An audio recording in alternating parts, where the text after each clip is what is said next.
Hello दोस्तों, नमस्कार, आदाब, अस्सलाम वालेकुम। मंजिल एकेडमी यूट्यूब चैनल पर एक बार फिर से आपका स्वागत है, वेलकम है, इस्तकबाल है, खैर मकदम है। मंजिल एकेडमी यूट्यूब चैनल आपकी जो मंजिल है, चाहे रीट एग्ज़ाम हो, चाहे सीटेट एग्ज़ाम हो, चाहे किसी भी तरह का टेट एग्ज़ाम हो, उसकी मंजिल तक पहुँचाने के लिए हम लगातार प्रयासरत हैं और बिल्कुल बेसिक से, बिल्कुल शून्य से आपको आपका पाठ्यक्रम करवाया जा रहा है। दोस्तों, बिना देर किए आज आपकी क्लास शुरू करता हूँ, क्योंकि आज आपके जो क्लास है वो कक्षा 8 का जो चौथा पाठ है, चौथा सबक है, उसका नाम है सब्र का फल। हम कक्षा 8 उर्दू लैंग्वेज माध्यमिक शिक्षा बोर्ड की बुक्स का अध्ययन कर रहे हैं, स्टडी कर रहे हैं और 3 पाठ इससे पहले पढ़ लिए हैं और आपके लिए वो इस चैनल पर उपलब्ध करवा दिए हैं। आप आराम से उनकी स्टडी करें। दोस्तों, बहुत इंपॉर्टेंट है रीट वालों के लिए इन पाठों को पढ़ना, इन सबक को पढ़ना एक बार। तो शुरू करते हैं बिना देर किए आज का पाठ। दोस्तों, आज का ये जो पाठ है, हमारा जो सबक है, वो एक नज़म के रूप में है। नज़म, मैंने आपको वैसे नस्र और नज़म ये दोनों क्या हैं, इसको बहुत ही आसान ज़बान में मैंने आपको अलग से एक वीडियो बनाया हुआ है अपने इसी चैनल पर। उसको अच्छे से देखें, आप सारा कन्फ्यूज़न क्लियर हो जाएगा। तो ये इससे पहले वाला जो पाठ था वो नस्र के रूप में था, जो लोकगीत वाला पाठ था। आप गद्यांश और पद्यांश के रूप में इस तरीके से समझे इसको। नस्र वाला भाग गद्यांश, नज़म वाला पद्यांश या पोइम या कविता के रूप में। तो ये जो पाठ है दोस्तों, सब्र का फल, ये नज़म के रूप में है और इसके जो मुसन्निफ़ है, इसके जो राइटर हैं वो मुज़फ़्फ़र हनफी हैं। तो दोस्तों, इस क्लास को हम शुरू करते हैं। हमारी पहली लाइन है, अमरूदों पर लदे पड़े हैं गदराए फल हफ्ते भर से, जब मौका दावत देता हो बंदा क्यों खाने से तरसे। ध्यान से समझना है दोस्तों। अमरूदों पर लदे पड़े हैं गदराए फल हफ्ते भर से, जब मौका दावत देता हो तो बंदा क्यों खाने से तरसे। क्या कहते हो भाईजान। कहने का मतलब यहाँ पर 2 बच्चे हैं, आपस में बातचीत कर रहे हैं और वो किसी एक बगीचे के अंदर खड़े हैं। ये आप चित्र देख सकते हो, वो एक बगीचे के अंदर खड़े हैं। इनमें से ये जो बंदा है, ये कह रहा है अपने भाई से कि भाईजान, ये जो अमरूद हैं ये लदे पड़े हैं। और गदराए का मतलब होता है दोस्तों अध पक्के, यानी कि आधे पके हुए। ठीक है दोस्तों, आधे पके हुए।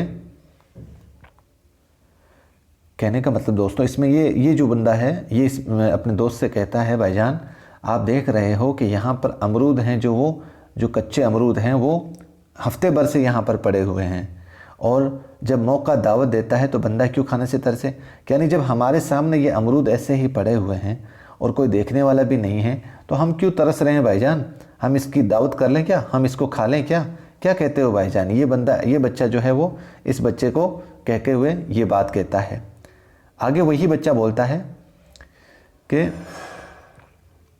इमली की नीची डाली पर झूल रहे हैं 5 कतारे, और खरबूजों की मीठी खुशबू चीख रही है आरे आरे। इमली की नीची डाली पर झूल रहे हैं 5 कतारे, खरबूजों की मीठी खुशबू चीख रही है आरे आरे। दूसरा वही बच्चा बोलता है कि इसी बाग के अंदर ये देखो, जो नीचे वाली डाली है उस पर इमली जो है वो झूल रही है। ठीक है, और 5 कतारे, कतारे का मतलब होता है दोस्तों, आपके इस पाठ के आखिर में इसका मीनिंग दिया हुआ है, यानी कि एक कच्ची इमली होती है ना, कच्ची इमली, उसको कतारे के रूप में यहाँ पे बोला गया है। तो वो साथी बोलता है उसको कि भाईजान देखो, इमली जो है वो बिल्कुल कच्ची इमलियाँ भी नीचे डाली पर झूल रही हैं, और ये देखो खरबूजों की मीठी खुशबू भी चीख रही है कि आ जाओ आप खा लो, मुझे इस तरीके से खा लो। तो क्या कहते हो भाईजान आप। ये उसी अपने साथी से कहता है। आगे बढ़ते हैं। अपना रास्ता देख रहे हैं 8 शरीफे आंखें फाड़े, इस छोटे तालाब के अंदर कूका बेली और सिंगाड़े। क्या कहते हो भाईजान। दोबारा आगे वही बच्चा बोलता है दोस्तों कि अपना रास्ता देख रहे हैं 8 शरीफे आंखें फाड़े। शरीफे भी एक फ्रूट का ही नाम है दोस्तों। और इस छोटे तालाब के अंदर कूका बेली और सिंगाड़े। और भी इस बाग के अंदर वो आपने देखा होगा कि इस पाठ के अंदर ये जो तस्वीर दे रखी है आपने, तरह तरह के फलों के बारे में वो उस बच्चे को दूसरे अपने दोस्त को कहता है कि और भी इसमें फल पड़े हैं, शरीफे हैं, कोका बेली और सिंगाड़े हैं। कोका बेली का मतलब अगर हम देखें तो आप दोस्तों, एक ये नीले फूल का एक नाम है जिसे आप गुले नीलोफर बोलते होंगे आप, गुले नीलोफर। कोका बेली का मतलब होता है गुले नीलोफर, यानी कि नीले फूल का नाम जो पानी में पैदा होता है और दवा के तौर पर इसका इस्तेमाल होता है। तो आगे बढ़ते हैं, आखिरी पैराग्राफ है इस पाठ का। हम भी हाथ बढ़ा सकते हैं, आगे देखें क्या होता है, कौल मगर सच्चा है ये भी, सब्र का फल मीठा होता है। क्या कहते हो भाईजान? यानी कि इसी अंतिम पैराग्राफ के अंदर वो दूसरा दोस्त है वो बोलता है कि हम भी हाथ बढ़ा सकते हैं, कि भाई हम इस फलों को तोड़ने के लिए हाथ बढ़ा सकते हैं और आगे न जाने क्या होगा, लेकिन कौल मगर सच्चा है। ये लाइन देखो दोस्तों इस पाठ की, कौल मगर सच्चा है, कौल मगर सच्चा है, सब्र है ये भी, सब्र का फल मीठा होता है। कौल का मतलब होता है दोस्तों किसी की कही हुई बात। अपन मारवाड़ी में कहते हैं ना एक, कि भाई फलान जी को एक कौल है कि यान की बात की उड़ी ही, कि अगर ये चीज़ें आप करते हो तो या ऐसी चीज़ें आपके फ़ायदेमंद होगी, ये चीज़ें नुकसानदायी हो सकती है। तो कौल मगर सच्चा है ये भी, सब्र का फल मीठा होता है। वो दूसरा साथी बोलता है कि किसी ने क्या खूब कहा है भाई, कि भाई सब्र का जो फल है वो मीठा होता है। तो क्या कहते हो भाईजान? ठीक है, ये आपकी नज़म के तौर पर थी कविता। अब इसके माने देखते हैं हम। लदे पड़े हैं यानी कि भरे पड़े हैं, अमरूद जो हैं वो डालियों पर लदे पड़े हैं का मतलब होता है भरे पड़े हैं। और गदराना का मतलब अध पक्का या पकने के करीब, गदराना का मतलब अध पक्का या पकने के करीब। कतारे का मतलब लंबी या बड़ी कच्ची इमली, लंबी या बड़ी कच्ची इमली।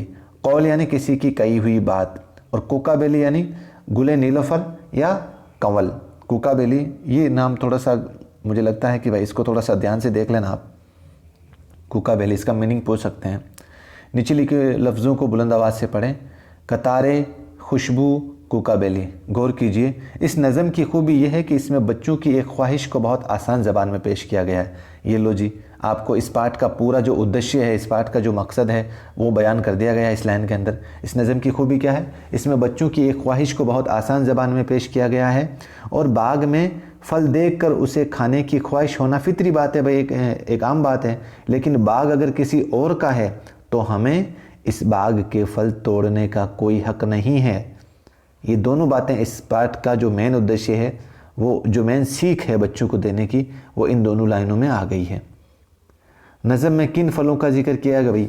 नज़म के अंदर आपने देखा होगा अमरूद का किया है, शरीफा का किया है और आपके इमली का किया गया है। ठीक है। छोटे तालाब के अंदर क्या है भाई? छोटे तालाब के अंदर कोका बेली और सिंगाड़े हैं।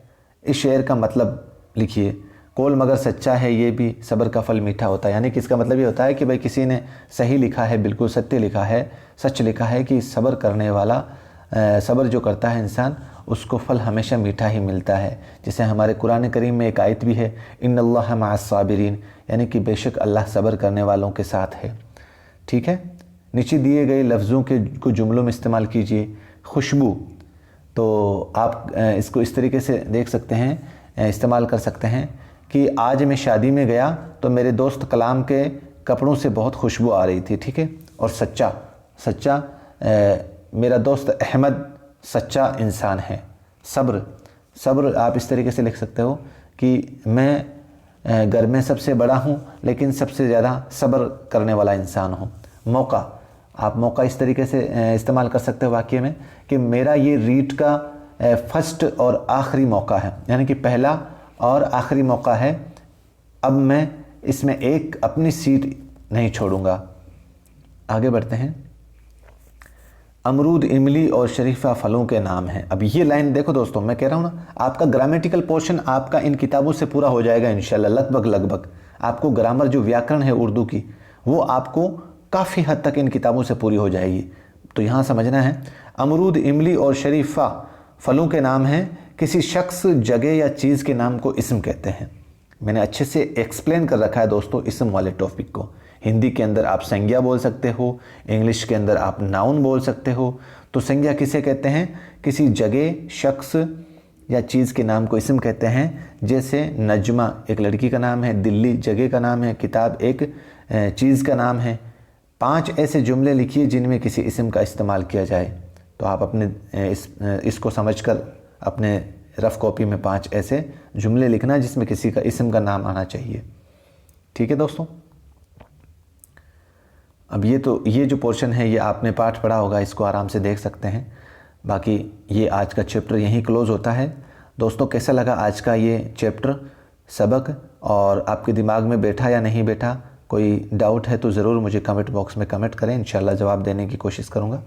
और आप लगातार यूँ ही जुड़े रहें और ज़्यादा से ज़्यादा अब सब कुछ अपनी छोड़ दें, बाकी ज़िम्मेदारियों को थोड़ा सा मेंटेन करें और अपनी स्टडी में लग जाएं। बहुत आगे ले जाएगी आपको ये उर्दू लैंग्वेज, इसलिए लगातार जुड़े रहें चैनल से। बस 2 से 4 से जितने भी आपके मेंबर हैं उन तक पहुंचाने की कोशिश करें, जोड़ें अपने चैनल से। दीजिए मुझे इजाज़त। अल्लाह हाफिज़। जय हिंद, जय भारत।